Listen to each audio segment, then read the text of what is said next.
Within the earth, from waters blue, fairies are whispering to me and to you. Hello there, hello there, hello there, hello there. I'm Claire Casely, the fairy whisperer. In the air of sylvan nights, we'll find our way by fairy light. Fairies whisper throughout the land. It's time to walk hand in hand. To catch a fairy whisper, you have to listen closely. Listen with me.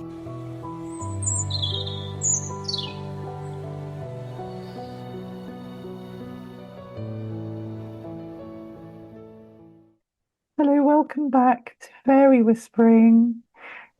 It's wonderful to be back, and I've got some great guests coming up for you for the new season.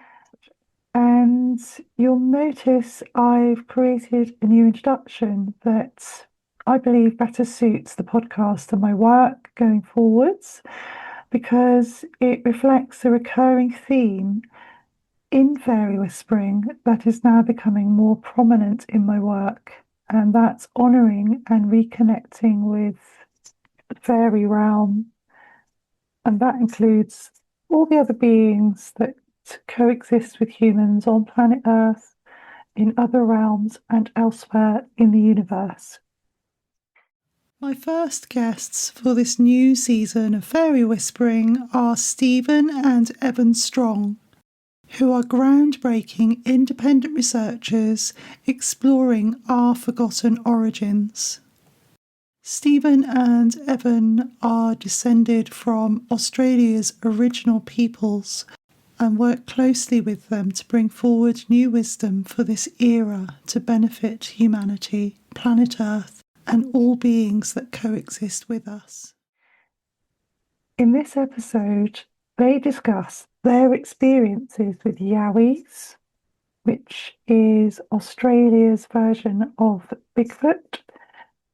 They reveal many things about Yowies and little people, including their metaphysical abilities, which I have heard about before. They were talking about them, how they can appear and reappear, and that some elders of the original peoples in Australia possess these powers too.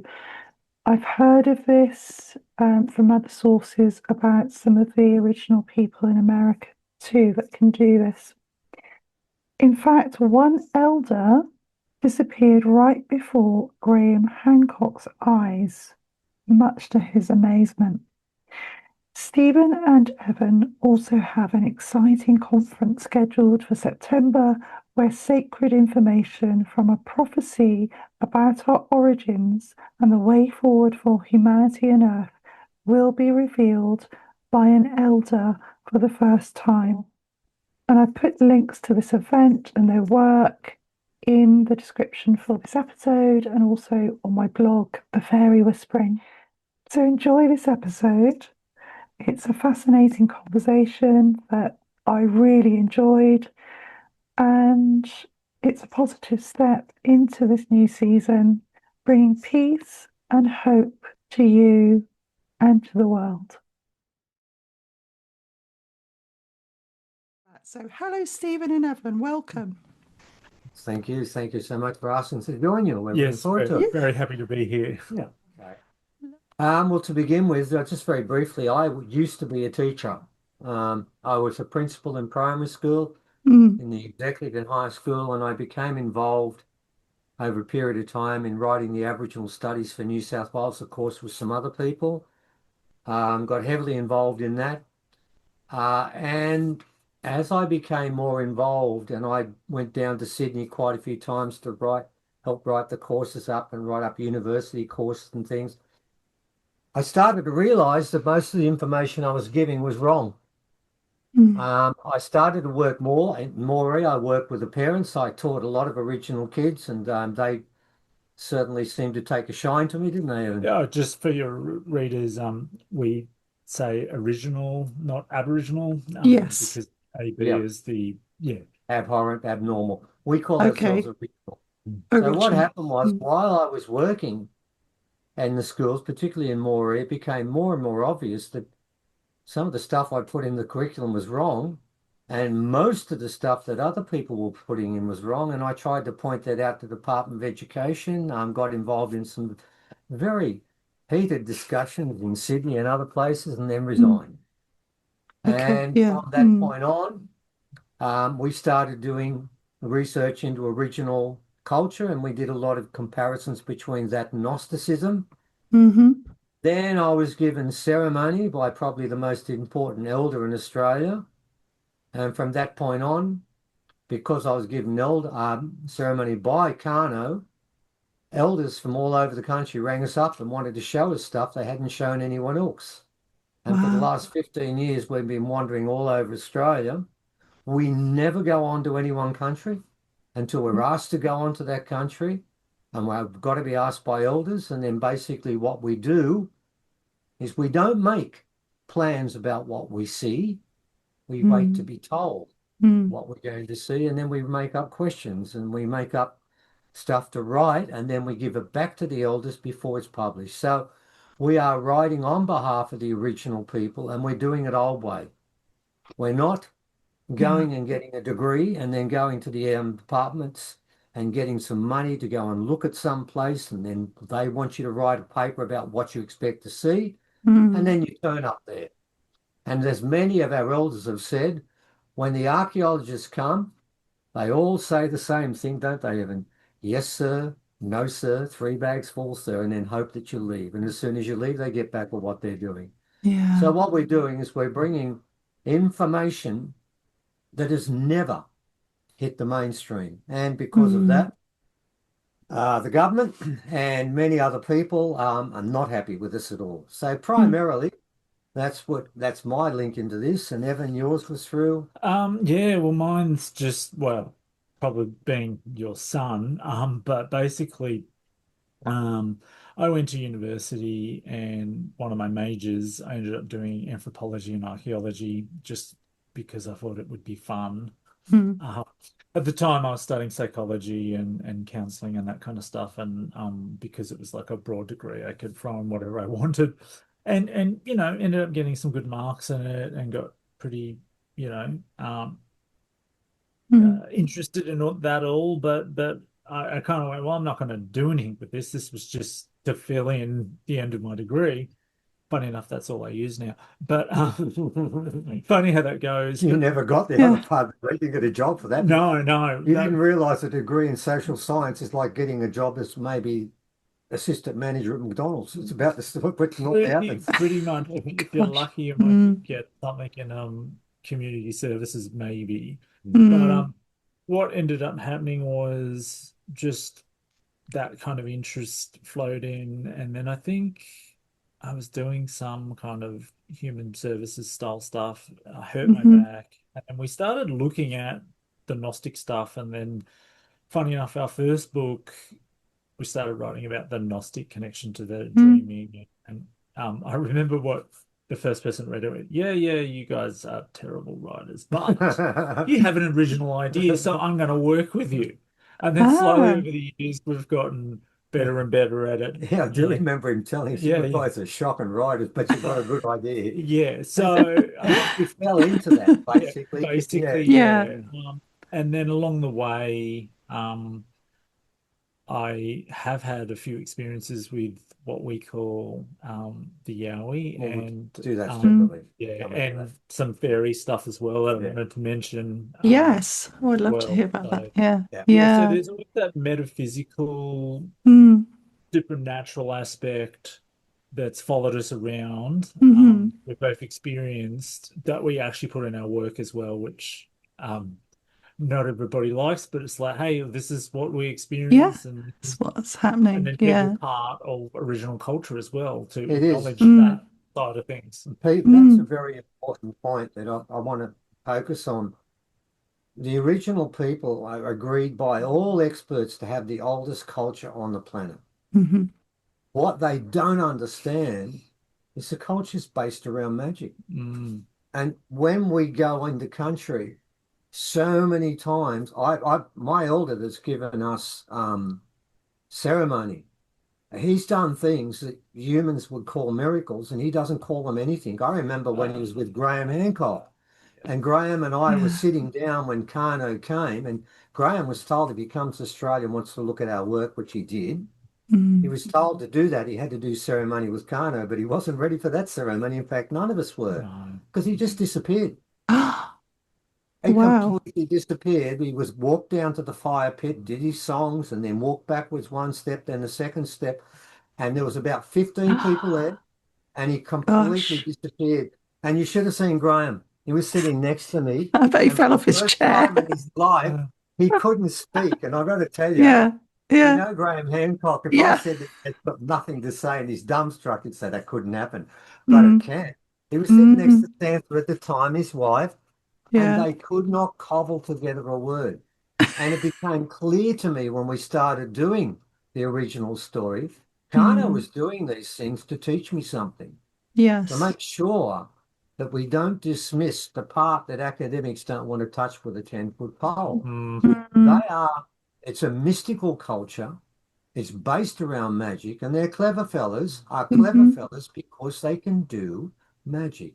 And Mm. I was given ceremony. Evans met Kano too, and I've seen at least 8 different things he's done that equal disappearing, and some are Mm. even more amazing than that.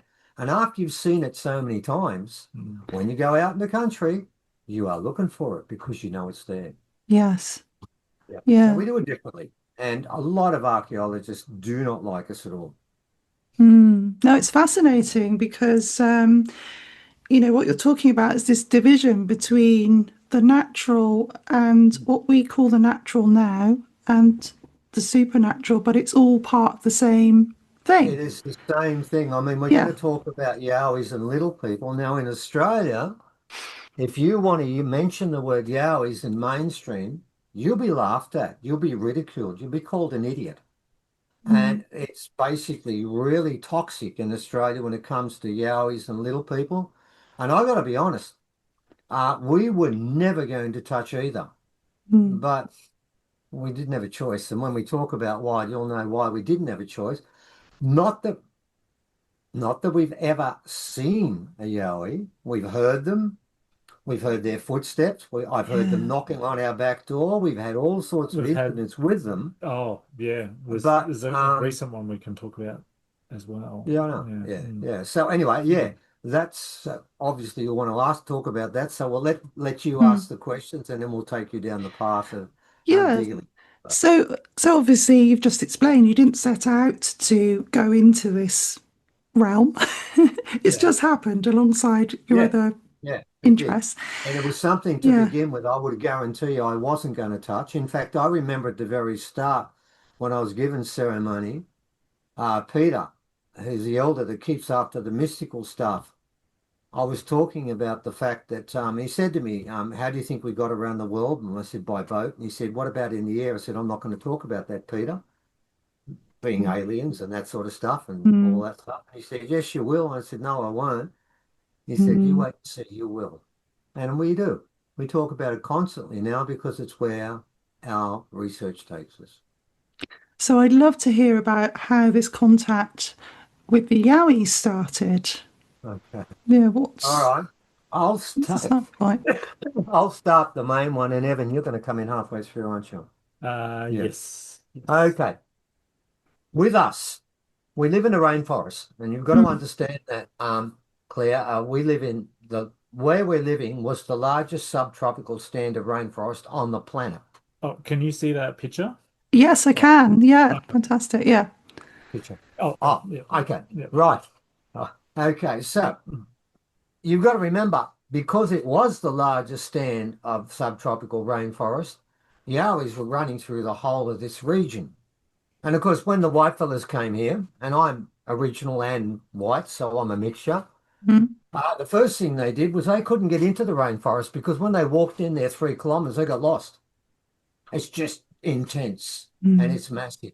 And so original people would take them in and bring them out because they didn't know where they were going. And what Mm. they managed to do is to clear about 98% of it, didn't they? They did, yeah. Cleared it completely, Mm. which meant Wow. that the Yowies area of habitation was really limited and the numbers were limited. So there were pockets There are left pockets, and we live Mm. on the edge of a pocket. of the largest stand for about 50 kilometres of rainforest. There's about a couple of thousand hectares around, and we live on the edge of it. Now, it Mhm. goes back to when we first came here, and it's a strange story, and of course it's true, but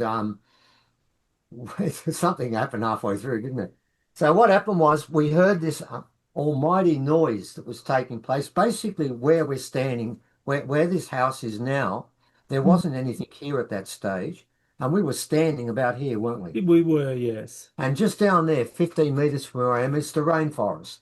Mm. And my son, Evan, and my other son, Morgan, who doesn't believe any of this stuff, and my wife, we all stood there and listened to this screaming. Mm. And it went on for about 15 minutes. Mm. And there's an interesting part to that. And we just stood there listening to it. And you could hear the footsteps, and it wasn't far away. And I remember describing it because someone said it could have been a person.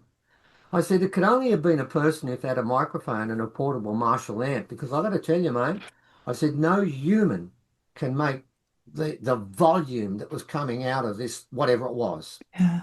So we stood there for, this is 20 years ago, 25 years ago, isn't it? It is, Yeah. yes. We stood there for about 10 minutes and we just watched. We didn't say a word to each other, and then it finished.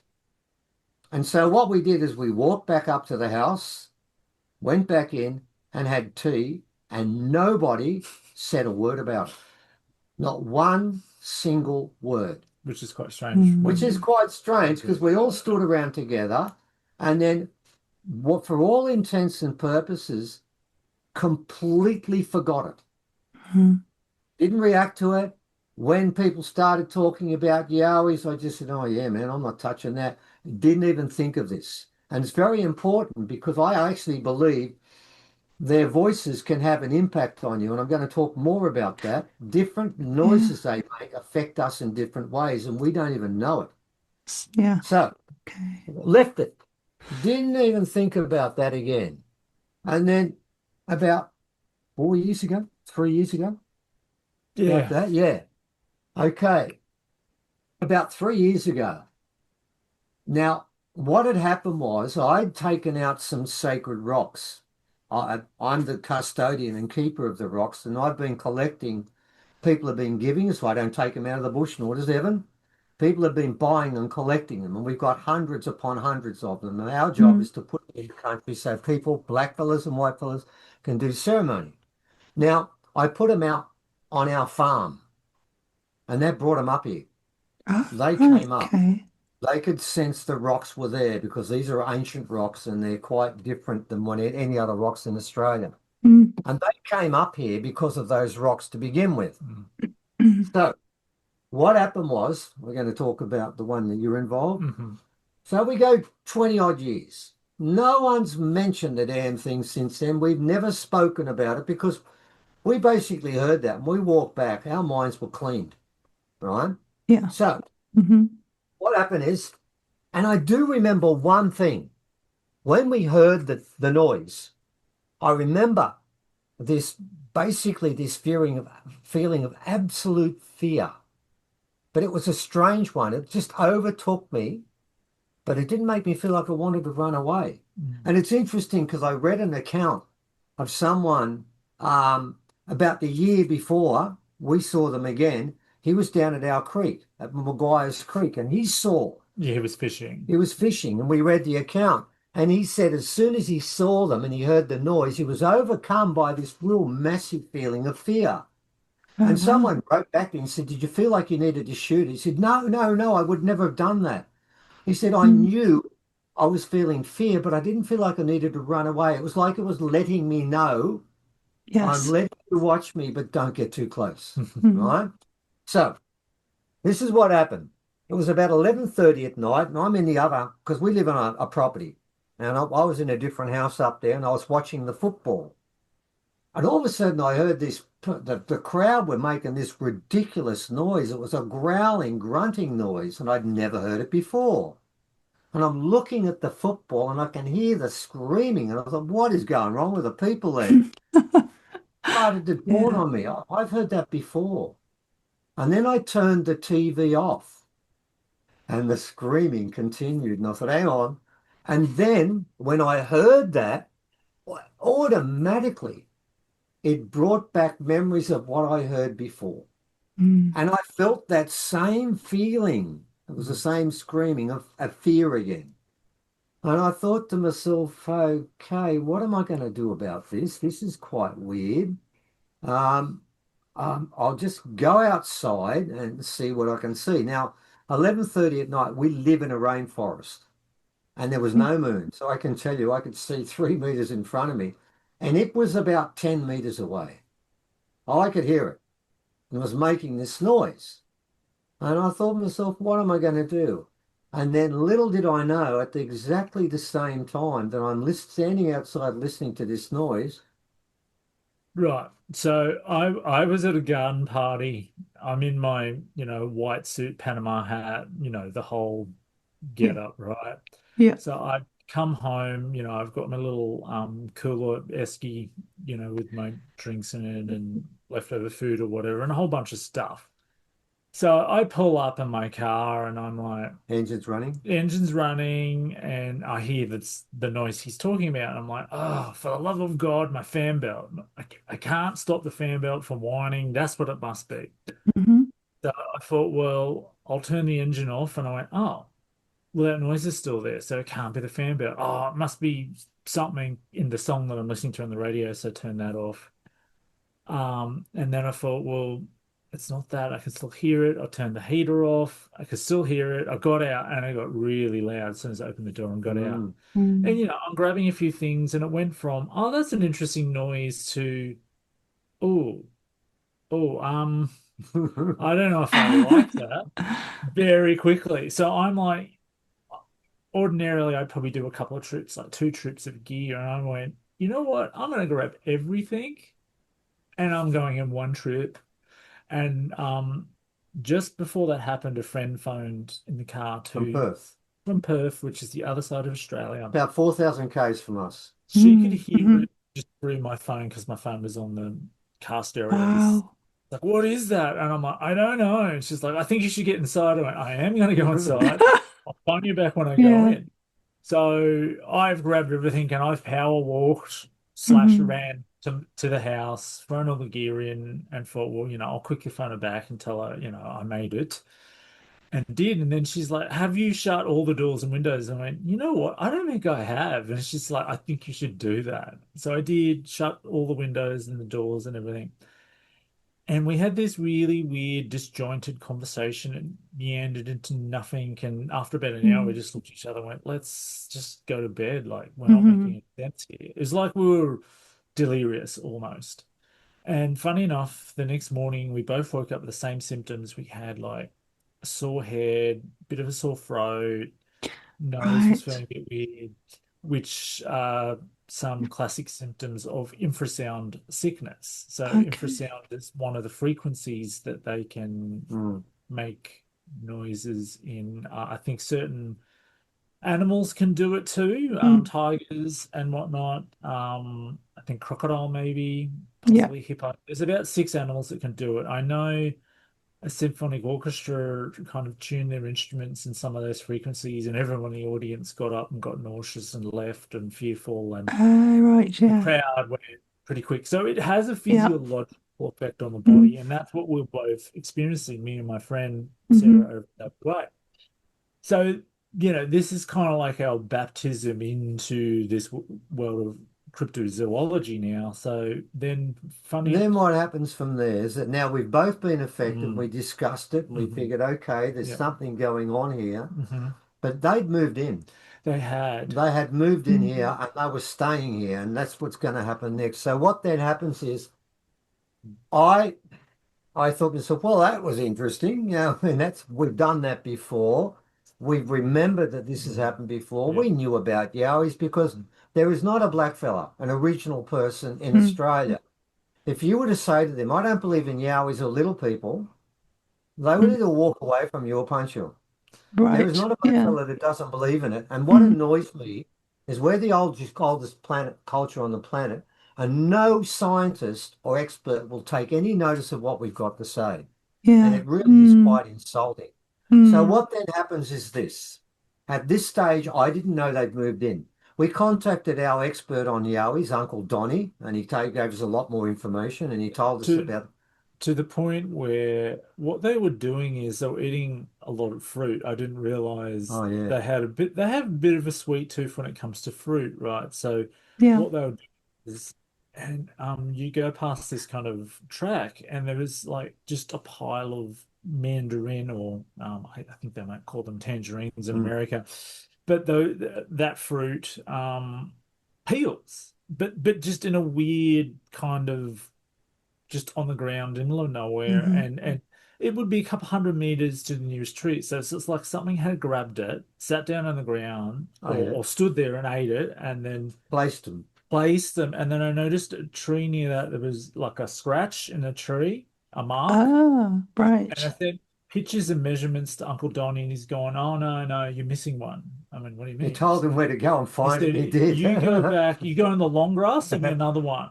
There'll be another peel." And he says, when they do that, that's actually a sign. That's actually a signal. Oh, And he said that's a constellation. And then there's one further down here. That's a constellation. Um, that's so interesting. So I this is what yeah, happens now. We've got the Yowies around, and they start coming up all the time.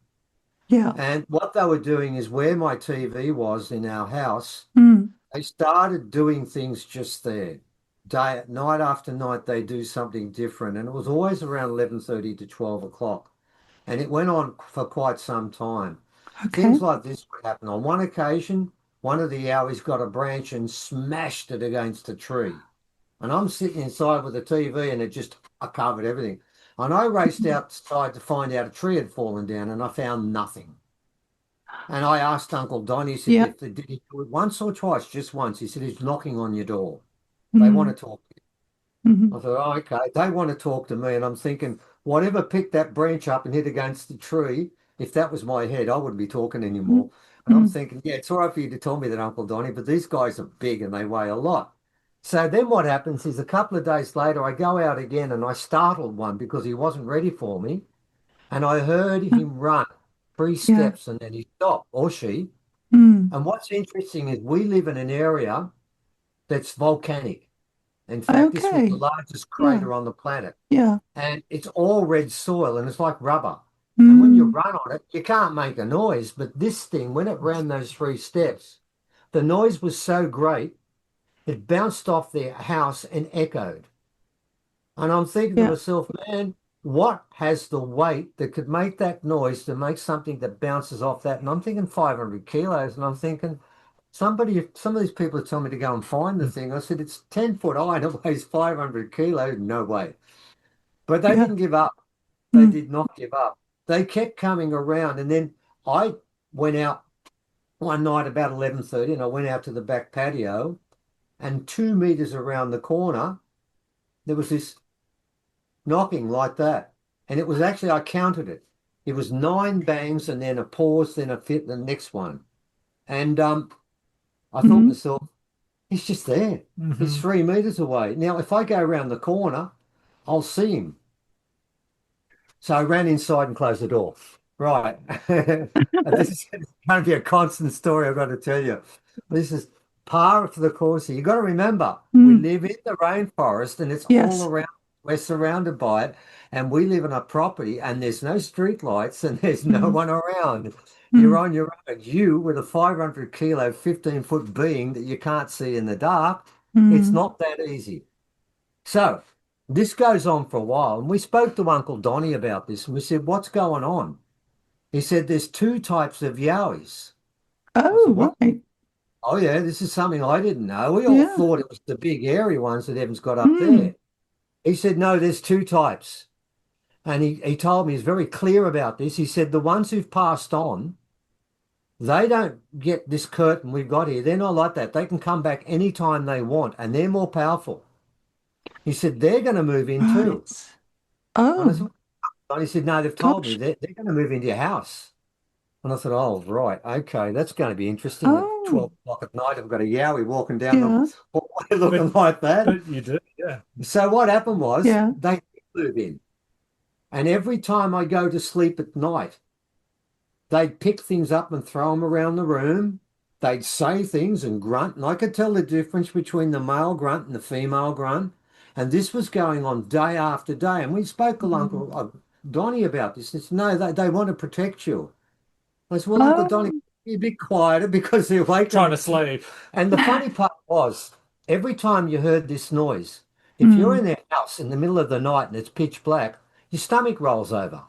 Yeah. We, I didn't. I No, just knew what they were doing. to the Mm. point, I think it was about a year after that they were in my room, a separate occasion, and pulling on my foot on my Yeah, trying leg. to heal you. Just yeah, like really pulling on it. Now, so you think if you woke up in the middle of the night with someone or something like Yes. reaping leg that you would be scared? But we knew.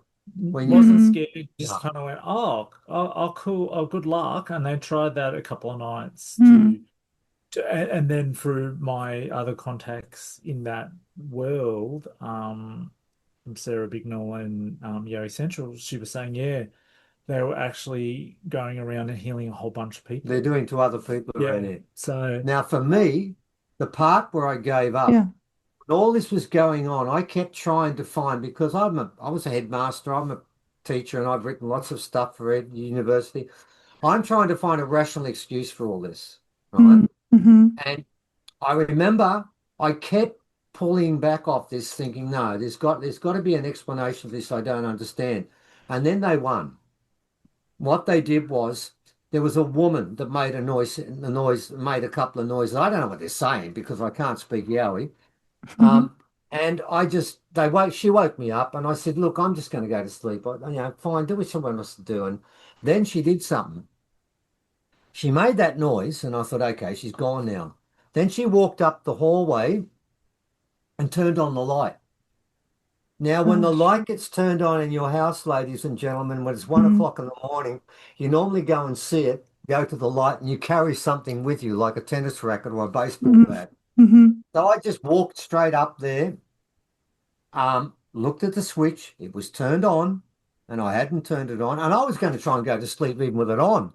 But I woke up and I thought, I can't do this. Mm. And I said then to her, because what they were asking me to do, I knew what they were asking me to do. They wanted me to write an article about Yowies, and I didn't want to do it. And Oh. after she turned the light on, I said to her, okay, we'll write one. And then what I did, I started to study them because I gave Mm-hmm. up. Up until then, I was letting these things happen, but saying, I don't want to go down this path. Mm. But then I decided, okay, I'm going to go out because Uncle Donnie told me what the noise they make during the daytime. mhm. And I'd thought, because we live in a rainforest, for the last 20 years, I'd hear the hooting of this Oh, owl. And I right. kept thinking, owl, it's an owl. Out in the And then he daytime. told Yeah. me, no, Yeah. no, the hooting are yowies. And I thought, Yeah. hang on, I'll do some research here. So we did some research and we found out about every owl in Australia. And my question was, which ones hunt during the day? And there are two. One's in Armand and one's in the Kimberley. And they're about 3,000 kilometres from where we live. Mm. No, it wasn't them. And the only other time owls hunt during the day, if they're in a place where there's very little food, and therefore they've got to change their habits. But they're living in the last full, untouched rainforest left. Of all the animals, they're living in the place where they've got plenty of food. Mm. And I did this. I decided, okay, I'm going to go out. I took a book out with me and I'm going to go out and listen because I've heard them. And this was the day they must have known I was listening because I counted in that 4 hours I spent up there around about just under 1,000 hoots.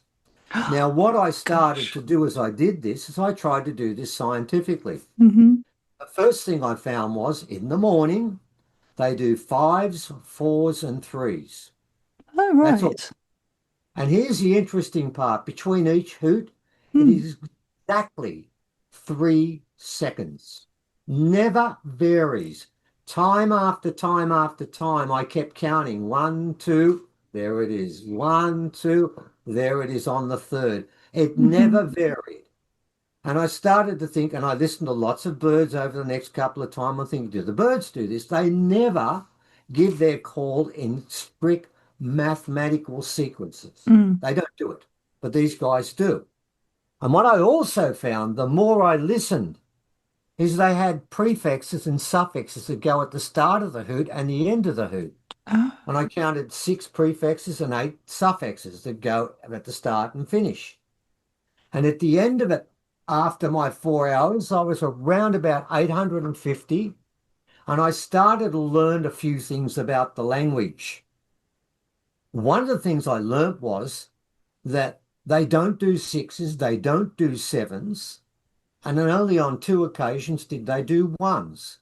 And when they did the ones, they were the two times I had the longest break before they started up again. It's a bit like saying one is like goodbye. No, I'm finished now. Okay. That's the end of my conversation. And I knew by where they were coming from, I was dealing with five families because they were in five different locations and they're all calling out to one another. gosh. But I have absolutely no doubt because they've never been this prolific. Mm. They knew I was listening. They were aware of that and they wanted to make a point. And so what I found out was that their language is far more sublime and nuanced than ours is because each one of those hoots has a different meaning. And why are they always 3 seconds? Now, in the afternoon, they never do fives. They only do four threes and occasional two. And of course, the one means that we're finished. And of course, after I did this, I started to say, now I've really got it. And I went out, I heard that night, it was a her this time, and she was near, where the black cockies go? Yeah.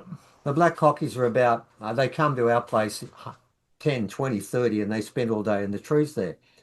And she was standing near there, and it was about 11 o'clock at night. And she basically was calling me over. And I knew Oh.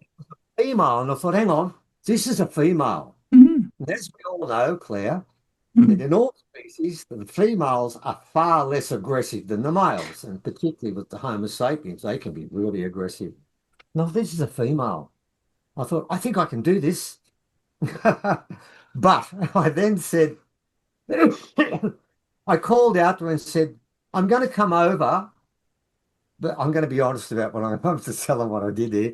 I said to her, I'm going to come over, but I'm going to go and have a smoke of yarnie, which is marijuana. I'm going to have one smoke first to get up some courage. I'll go inside and have the smoke, then come out and I'll talk to Yeah. you. And I went to the door to go inside and I heard one hoot. And I went and had the smoke and Gosh. came back outside and she was gone. And they were Oh. gone for the next 10 months, weren't they? They were, yes. Yeah, because what had happened is there's about five stands of rainforest in the whole area. And Hmm. our stand, they had just about wiped out Oh the gosh. swamp wallabies because they eat meat, right? And Hmm. we thought they were all gone. And what they decided to do, because they're like all black fellas, we don't like to make the species become extinct. So they Hmm. left for a year. And of course, the swamp wallabies have come back now, haven't they? Yes. And that what happened is another wallabies come now, that grey one, haven't Yeah, they? And yeah. I reckon they're eating them now. And then I'll Yes. literally wipe them out and then go again. So they left. And she was trying to come over and say, look, we're going. I wanted to talk to you. And of course, I didn't do it. Mm. So our dealings now, and I can still tell you to this day that most times I go to sleep, there's still noises in my bedroom. They aren't going to stop because I'm the custodian of the rocks. They know the rocks and they're interested in them. And Mm. they're also interested in me and in Evan. And we've now had this has been constant. And Leah's friend, who's now living with Evan at the moment, she's heard them walking past because we've got a little road about 5 meters from where Evan is. And I think about Hmm. a couple of weeks ago, maybe a month, you had a big issue with them again, didn't you? Yeah, so there's another rainforest reserve which I used to go to, a couple of times a year to look for signs. So it's usually sticks that were shoved into the ground, maybe arched into each other, but they Right. weren't branch holes because they were so deep. that you need both hands, and then sometimes you still couldn't pull them out. Mm. So Mm. I've been there a couple of times. Once there were heaps of those, and then another time I think they were mowing the track and they all got destroyed.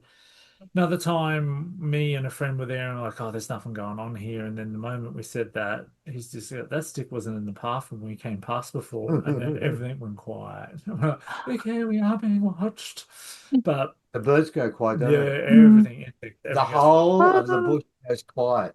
Um, yes, I've heard of Another time this. I went Mm. there, we got very kind of this euphoric feeling, and it wasn't unpleasant, but we kind of had to leave, otherwise we're going to just fall down and sleep there the night, which I didn't really want to do. But the last time something had followed us home, one of them had followed us Yeah. home, Oh, and it wasn't very, no. yeah, it wasn't very happy.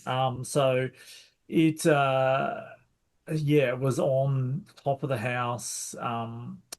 Girlfriend Leah saw it through the window. It actually mimicked her voice. It tried to lure You out. Oh, the cat out, then me out using her voice. And called Evan gosh. down to the road where it was going to kill. We're going to kill him. Oh, or something. We But found out later. someone had shot it. So Ah, it's Yeah. and what we ended up having to do is we had to get the local family to negotiate, and it took 3 days with it to move it mm, along. And in that mm. time period, we had to be, it was like a curfew. We couldn't be out Can't after go 10. outside. Mind you, the second day I had to go see a concert, and I came home at midnight and once again I ran very quickly from the car to the house because I knew it was My around. gosh. So that was our last experience of it. But then the So poor thing, we realized it's been attacked. Mm. Yeah. can I just ask a couple of questions? Yeah. So because this being Yowie had been shot, Mm. Mm. that suggests that they're very physical. Mm. Are they physical and metaphysical? No, the metaphysical ones are the ones who are Yep. passed over like But we the do. but the physical Right. ones Metaphysical still ones. have some metaphysical powers. They can actually camouflage themselves. There is Mm, something in their hair that does the opposite. I mm, forget what it is, but it bounces the light off them. They can camouflage, and then I've been told they can actually phase, Mm. and like one of our elders can do anyway yeah. from one point to another. So they do have some metaphysical powers, but they're not going to be the ones you find in your bedroom tugging on your legs, No, they're different. but they can do things that we would consider metaphysical Mm. as well. Yeah, look, Yeah. the original people that I do know, Binna told me once that they found a dead Yowie baby. And Oh. Binna was told about that and said the elders said, "You want to come and see it?" And he said, "I'll just finish what I'm doing right now." Didn't happen, did it? No. It was gone then after that. What I So would yes like and to no. say with this is that irrespective of what people think about Yowies and the little ones, Mm. from an original viewpoint, we know they exist and we don't Mm, really care what the white fellas think. Now, Evan's going to put up a picture now, and I want to talk a little bit about the little ones. Now, one thing you need to understand is when you talk about little people, everyone thinks you're an idiot. I mm, want people to look at this picture we've put up now. That was hmm. taken in 1938. Okay. And the Yeah. guy that, see the white fella there with the Yeah. glasses, his name is Joseph Birdsall. Right. He's 5'9", 5'10", and Okay. that fellow alongside was the tallest member of the tribe. They're called the Barinians. And you need to Oh. understand something about the little people. Now, see that picture of that? That's all up near Cairns, that mob. We read Mm. stories about the Barinians being wiped out in the Gold Coast, massacred.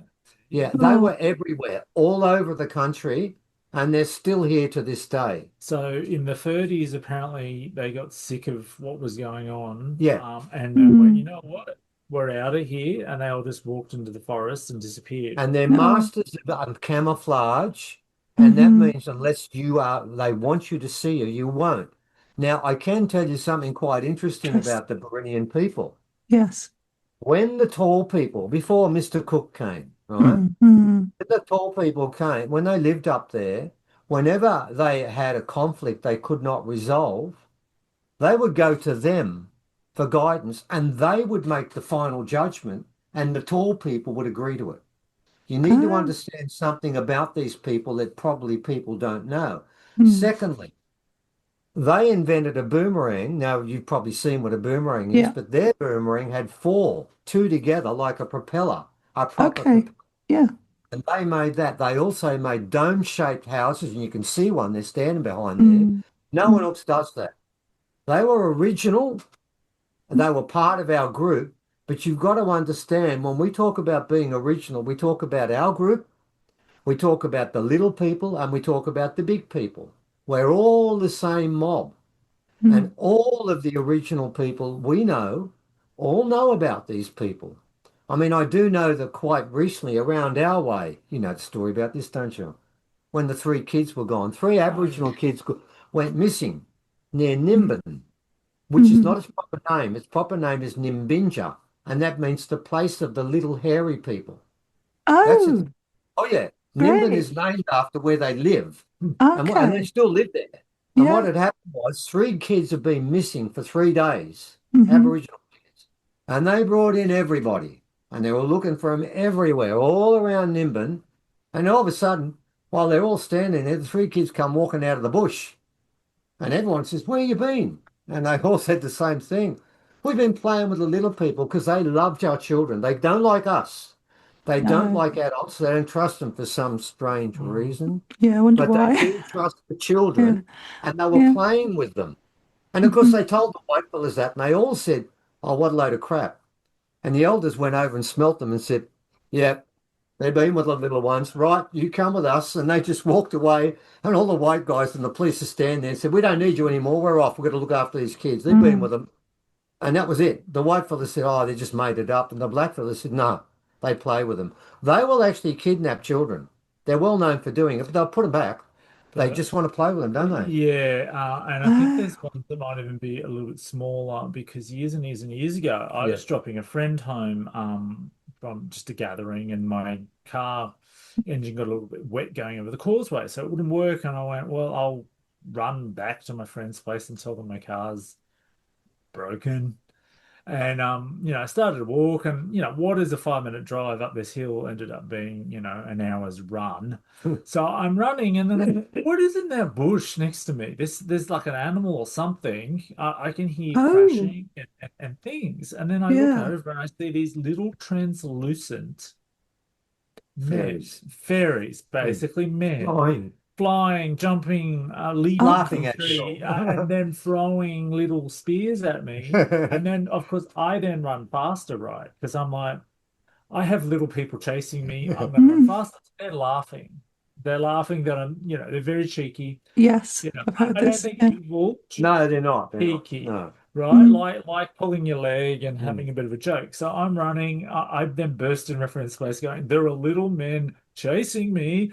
And then one of my friends stood up and started pointing at everyone else going, I told you they were real, because he'd seen them a week before and no one believed him. mm, He mm. didn't really believe it, did No, no. he? And so I'm all, Uh, I'm all sweaty, and I'm like, and yeah. So that kind of Fey world definitely exists here. mm. I'm original. They are I should different. They are have what other that's names, but what you would call, and I know you know this word quite Yes. well, using it. They Yeah. are what people would, in other places, would call fairies, but Hmm. they are another form of little people. We've got to understand something about the little people, and as you probably know, that we have now discovered little people in Flores and other Pacific islands. Yes. What people don't fully understand about that, if you look at the size of that little fella that's there at the moment. Hmm. Now, his cranium skull will be smaller. Mm. Now, what they've worked out is the Flores hobbits, as they've been called, have a cranium capacity that is not as big as a chimpanzee. Oh, Now, okay. they all out, but they have a language, and Mm. they had a culture, and they do all the things that we did. And then people had an issue with this. They kept saying, "Well, this doesn't make sense. They've got such a small brain. How can they be so aware?" But then Hmm.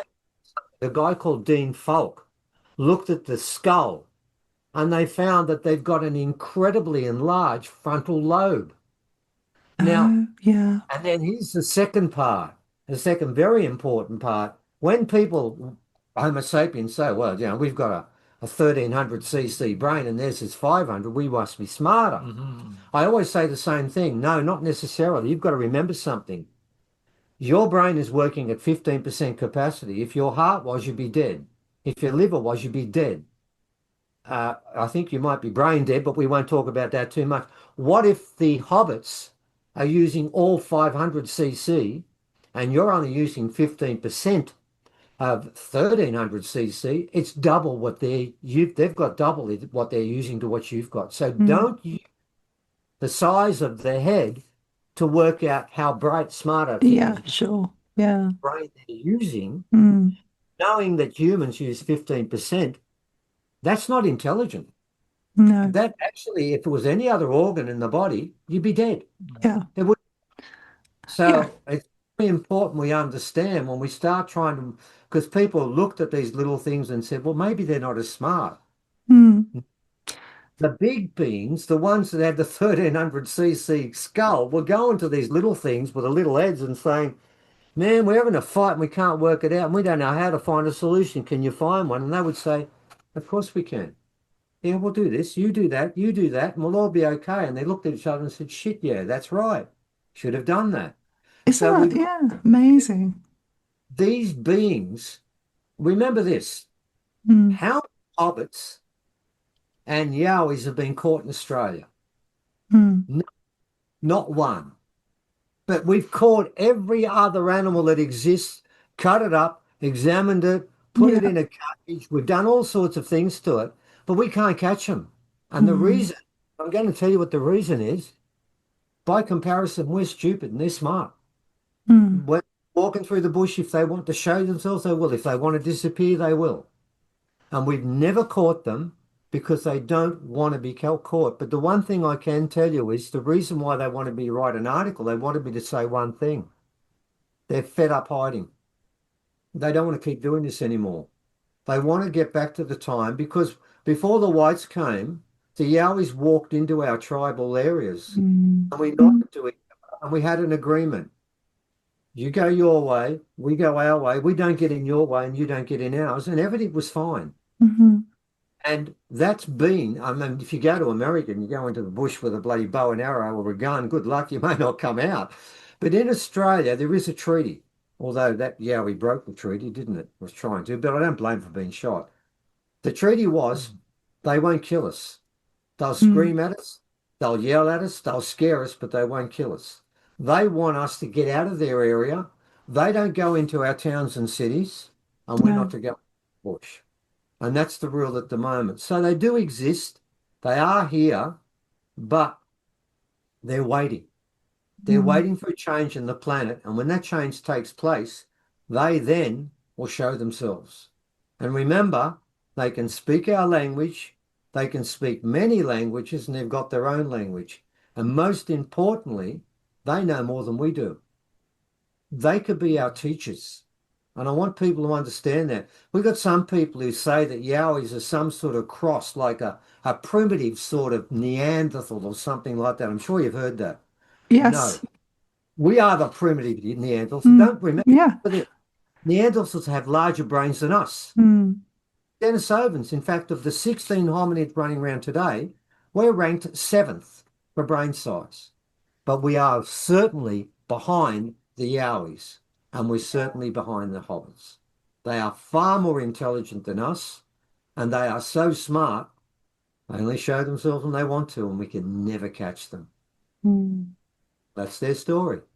I want to come back to what Evan was saying about the little people that are running alongside you, because I've spoken to a couple of people that have experienced something similar, where something's chasing them and laughing. And one of the things that I've learned about what I call fairies, which under that umbrella I include all sorts of beings, Yeah, is that laughter, playfulness is part of their communication and what they do. But yeah. I'm interested in those little people that were chasing you. So were they the little people you were talking about that were using invisibility or some kind of way of becoming Mm. invisible, sort of, or were they another type of little people that, I think there are another They're type, another type. even smaller than the ones in the Oh, God, photos. yeah. oh, And they okay. looked a little bit transparent, but then also not because I could hear them making the noise and throwing the things. So I think we're looking at even another. They are a different type. They're more like what you understand fairies. They live on both sides of the curtain. They can come on both sides. Mm. Whereas Right. those pictures I showed you of those little fellas there, Mm, no, they don't go on both sides of the curtain. They've got fantastic camouflage, really good yes. camouflage. They can hide. The Yowies are a step above that because they can really use a lot more magic. They're the elementals. Mm, The Yowies and the little people were here before us. yeah. We are interlopers. Mm, They are the elementals of this planet, right? And yes. that's why Mm, when they're in the bush, you can't see them because no. it's the bush and they know how to hide, they know where to go, they know where the portals are, and they can hear you coming well before you can Mm, hear them. Probably smell us too. Oh God, there. Yeah, we always mm, say they smell, right? I can tell yeah. you now, I guarantee you, they're probably saying, "Oh my God, I can smell them. They're coming again." They can probably smell all of our microplastics Oh, they embedded in might. our Oh bodies yeah, man. and the Yeah, processed food and all yeah. that stuff. Yeah. Yeah. God, So it's yeah. interesting that the rocks were the thing that drew them to you. Because they're But spiritual beings. yeah. Right? And Mm, these rocks we've got are incredibly spiritual rocks. I mean, the Smithsonian have seen one of our rocks and said there's nothing like it on the planet, and they wanted it. And of course, we know what the Smithsonian do to the yeah. rocks, and we thank you. Mm, But the rocks are so special. They are incredibly powerful, and they're aware of it. And they're mm, aware of their spiritual powers. And that's why from the time I put them out, I have no doubt because we would do ceremonies when people would sit inside them and I'd leave them there that night. And I have no doubt whatsoever. I know I was sitting there that night. They'd be sitting amongst it all night long. Never took a rock away, did they, Evan? They definitely ate my sweet potato though. Oh, I yeah. dug this huge sweet potato out of We the left them garden. for them. I'm talking massive, like this big. Yeah. And I thought gosh. I'll Yeah. scrub it with Yeah. water, take me an hour to clean it. And you left it that I night. left it out. Next morning, half of it was And you gone. should have seen the teeth marks on. I showed them, didn't I? I picked up and said, look who's eating this. I And had then my they skeptical. love apples too. We put apples out for Yeah. them and they take them away and eat them. Yeah. Yes. Well, there's I've been writing a book about the fairies in my part of the world in Devon, Cornwall, southwest of England. And there was a tradition where people used to leave out food for them. Yeah. And why shouldn't So, we? yeah. And That's what we're doing here. And we were told about that because we mm, knew all the fruit off the orchards around here because yeah. we live in properties there. And I Mm, thought, well, leave some apples for them. And they take them away and they yeah. leave them. And sometimes you'd find the core, but it'd be a long way off. Now, people said, oh, possum did that. And I said, no, man, possums, when they go and eat, when they find the food, they don't go for a walk and eat it. I mean, how do they walk down? Because I put the apples on top of a table, right? Yeah. And you couldn't climb up the table because I wanted to rule the possums out because we have all the animals of the rainforest here. And I said, but animals, when they get the food, they eat it. They don't carry it for about a kilometre and then eat it. But yowies do because Mm, they put them in their bloody hands while they're walking. But the possums, they've got to use four hands to go somewhere. They can't carry them and they can't put them in a pouch. mm, Now, we fed them. Mind you, they've got plenty of food here and they're quite happy. Um, and now that we've got rid of the one that we got shot, everything's fine here. But we look upon them as our neighbours. Mm. yes. Uh, they're our Mm, neighbours. And if anyone says to me, oh, they don't exist, I would say straight away, well, you don't know this because you don't live here with us. And they yeah. wouldn't like it anyway. Because if they're going to be your neighbours, you've got to be on good terms with them. And you've got to Mm, let them know that you respect them, you honour them. yeah. And once you do that, then they walk around here all the time. We hear them Mm, walking all the time at night. And it's their place. Remember this, Mm. before we put a house here, and before Cook came, they were living here then. And yeah. before humans came, they were living here. So it is their place. They moved. Exactly. Yeah. Yeah. And people wonder why they, yeah, Why they don't show like up and why they it. show up in our homes and things and think, oh, what are you doing here? But it's their land. So, Yeah, it is our yeah. land. Mm, Yeah. Mm. I like how they do it in Iceland when they go, oh no, can't put a road there. That's where the gnomes live. Like that's where the elves live. Like Yeah. Yeah. that's their area. We'll have to put the road somewhere And else. that was actually a Yeah. road that the leader of the country, president or prime minister, he wanted to go that way and had to shift around the ferry area. They Mm. weren't allowed to put it in there. And all Yes. credit to people in Iceland because they did a survey there and 63% believe in them. Yeah. That's great. More like 3%. I spoke to a seer called Raga who had campaigned. She campaigned with environmental campaigners to stop the government destroying this elf church. It's this Oh, area of like volcanic area, yeah, and they got arrested several times, but eventually they they agreed won. to change the route of the Well, road. we're going to start So, doing that. What people don't understand about these Yowies, and I think it's the most important part of this story, is they know more about us than we do, and they know mm, more about the planet than we do, and they know more about the history of this planet than we do, and they know more about the future of this planet than we do. And we really should be, if we ever get the opportunity, we should sit down and listen to them, and they'll teach us so much. They mm, are the great keepers of the history of this planet. We don't understand any part of our history. Our history is a pack of lies, to be honest. yeah, Theirs is the absolute truth. So they are our betters. They're not primitive. Yeah, they don't wear clothes. What does that mean?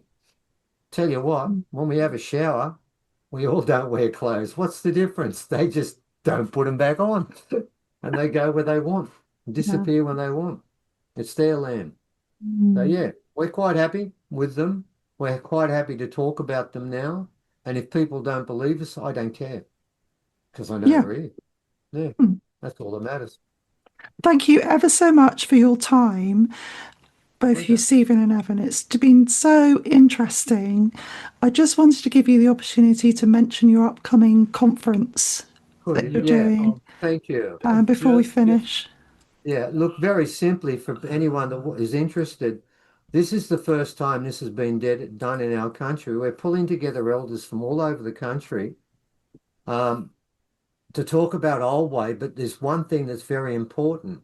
One of our elders, Nissan Lowry, was taken aside by two old men. Everybody knows Eric Walker and Harry Pop, and was given a prophecy and was told he could never share it with anyone until he was 54. Well, this year he turned 54. And the prophecy is going to be given at the conference we're doing. Now, of course, your people in England would have a lot of trouble getting to Australia for the conference. Mm, And the conference, what we're doing is we're charging about $200 for 3 days, which is really cheap. And by the way, $200 in England is, is about £80. But yeah. what we're also doing is we're going to film all of it. And Mm, you're going to hear elders talking about a change that's coming of the whole planet. And what Nissan's going to talk about is exactly what the Hopi spoke about. They said the hour has come, the earth is changing. Well, the elders believe that too. Now, what we're going to do is this whole concert is called One Step Forward. And what we're going to do is we're going to have the prophets on first, then we're going to talk about what the Hopi say. When the change comes, you have to learn the old teachings and the old ways. So mm, we've pulled in men and women to talk about women's business, men's business. An elder we're going to talk about, the one that disappeared in front of Graham Hancock, someone's going to come and talk about that. And we're going to talk about how the earth will be in the future when this change takes place. Now, the Hopi have said the change is upon us, and we went to a ceremony 3.5 years ago at Uluru, and 15 to 20 million people around the planet were involved in that. We mm, got people from all over to be part of that, and we've got proof, and we're going to show people on there absolute proof that that ceremony was successful. So if people wanted to be part of that and look at that, you could purchase this for 50 Australian dollars for the whole 3 days, right? And there's about 15 hours there because we want to make this cheap. We're trying to get it out. mm, But 50 Australian dollars turns out, if you live in England, as I suspect you do, our dollar's not worth much when it comes to the English pound. That turns out to be about $28. No, 50. No, no, it doesn't. It ends up to be $18, 18 to $19, not pounds rather. So if you wanted to look at that, you'll find out a completely different story about what our elders know. And guess where Harry Pop and Uncle Eric got their information from? We were talking about them, weren't we? Mm. They know. They all know there's a change that's coming. And Nissan's been sitting on this one for 25 years. He was told when he was 29, until he got to 54, he was told, until you turn Oh, 54, you cannot share this prophecy. First time ever it's going to be shared next month. So if some of your wow. listeners would like to be part of that, I'd like yes, to you've be got, part of it. well, Yeah. the $50 doesn't become much in England, I can tell No, you. no. And then you will become part of it because what happens in the start, we're going to have men and women on, mainly men on the first day because we're doing men's business on the first Mm. day, women's business on the second day. But we're starting with an astrologer, aren't we? Numerology. Numerologist is going to tell you about the numbers that work up the same way. Then after we've done that, then we're going to give you proof that what happened at Uluru, where the elders put in something called the magic box was turned on, which Hmm. happens to be crystals we think came from the Pleiades. Oh, wow. And then what we're going to do is after we've done that and we've given proof, then Nissan and Uncle Lewis Walker will do a 2 hour session. Now, Uncle Lewis is the only person on the east coast of Australia that lives Otway. And let me explain what that means. He doesn't live with anyone else, does he, Evan? No, no. And we drove to his place once, and the last 4 kilometres is not a road. And we're in a four-wheel drive, mate. We're going through creeks and saying, how do we get through this? And when you finally get to Uncle Lewis's place, his bed mattress lays in the dirt. He has a tarp on the top, and he has a grandson and 20 dingoes. Yeah. There are dingoes everywhere, and they're little Mm. puppy dingoes that come up and Mm. play, don't they? Yeah. And there's one dingo that's tied up because it bites anyone bar Lewis and Binner Yeah. because he doesn't know anyone but them. And he lives Olway, and we dragged him out of the forest. I went and saw him and asked him to Mm. come, and he's going to talk about. He was a part of that ceremony too. He did his own ceremony around there. He's going to talk about what Olway means so people can prepare themselves for that change. So I would invite people to come along. It's very cheap. $50 Australian is cheap for what we're putting on, and we're going to film the whole thing and put it up. But if you're in England, it's not 50, it's not even 25. It's about 18, 19, $20. It's Yeah, very cheap, pounds. So amazing. come along and join us. It's worthwhile. Yeah, I encourage all my listeners to sign up if you're Well, you'll interested get in to hearing hear old more. way from people. Yeah. You'll get to hear from the first culture, and you'll be talking to people, men and women. Auntie Trudy's going to be there. These are people that are so old way, and they know all the magic, Mm. all the stuff that happens, and the way we used to live, and the way we're going to live again.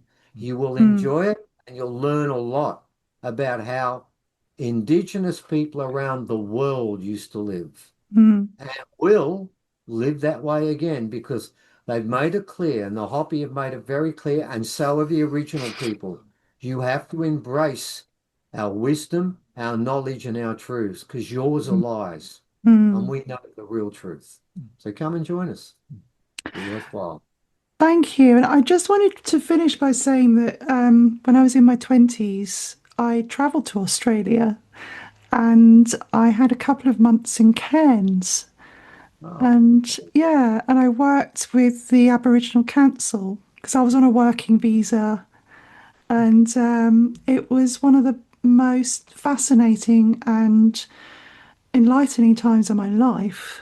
great. And yeah, after I'd left Australia, which I found really difficult to leave, I felt that my connection with the land had really amped up. So when I came back to England, it's Yeah, like I'd expanded. Mm. yeah. And so that's where my work with the other worlds really started to begin in truth. Mhm. Yeah, from that point. Well, you would do So, because the original people believed the spirits are in the land, they're in the trees, they're in the birds, they're yeah. in every drop. And you would have been told that time after time.